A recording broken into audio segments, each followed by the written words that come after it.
Ceci est une lettre ouverte au président du Faso d'un citoyen qui demande sa démission. Objet, demande de démission du président Kabore. Monsieur le Président, l'arrestation des citoyens qui s'expriment sur la situation nationale n'annule pas le fait que vous ne soyez plus le président du Faso puisque vous avez abandonné près de la moitié du pays et toute sa population à d'autres acteurs dont vous vous plaisez à appeler des amis qui règnent en maître absolu.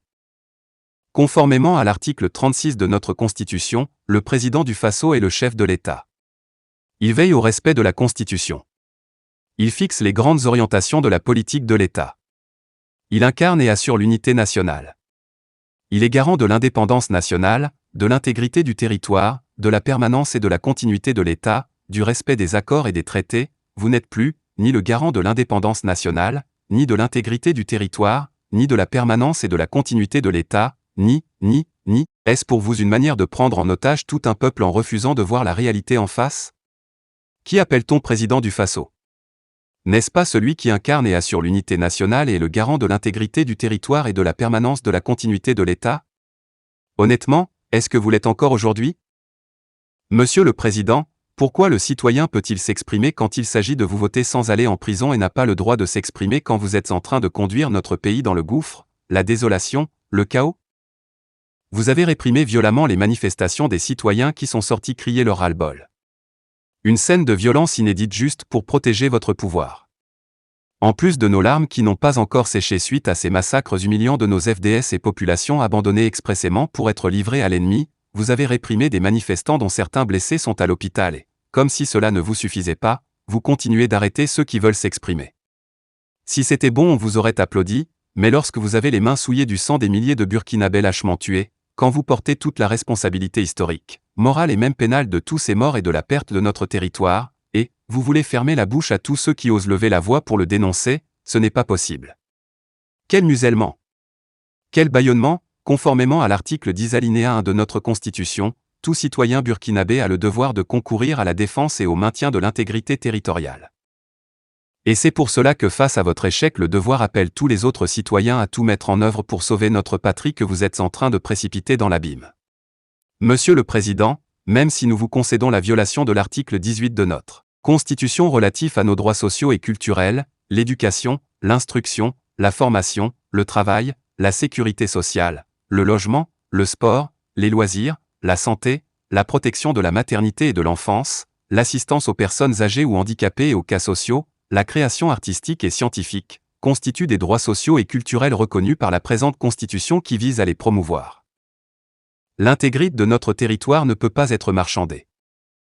Causium qui devrait être l'incarnation de la morale, l'intégrité, la probité, le sens de la responsabilité et de la bonne gouvernance, vous l'avez érigé, selon les différents rapports à un nid de corruption insultant.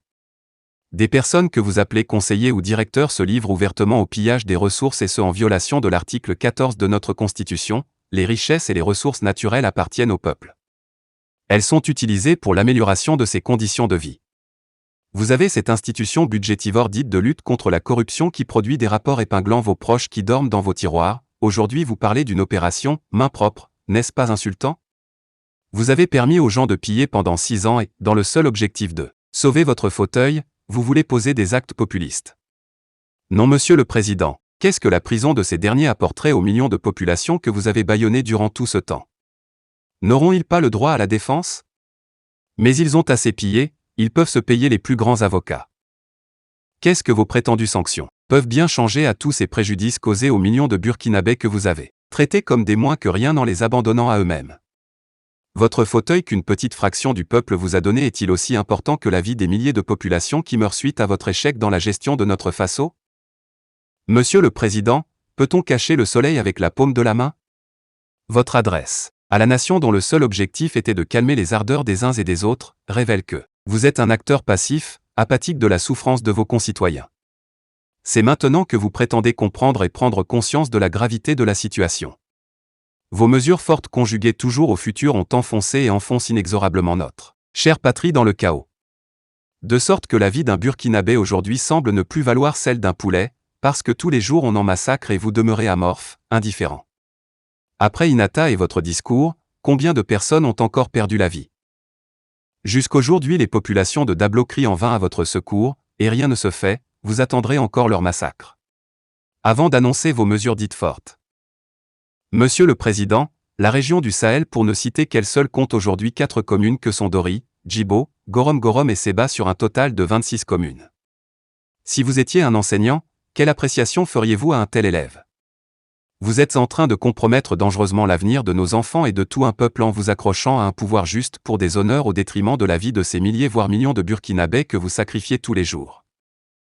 Monsieur le Président, prenez votre courage à 2 mains et sortez par la grande porte pour votre honneur et votre probité. Démissionnez avec votre président de l'Assemblée nationale. Personne ne vous en voudra car le citoyen burkinabé, contrairement à ce que vos partisans tentent de faire croire, est tolérant. Sinon, ni les intimidations, ni les arrestations, ni votre campagne d'achat de conscience en distribuant de l'argent ne feront votre honneur. Même si je ne sais pas si vous souhaitez nous laisser un Burkina Faso de paix, je sais au moins que vous souhaitez vivre un après-Koziam et une vieillesse paisible. La balle est dans votre camp.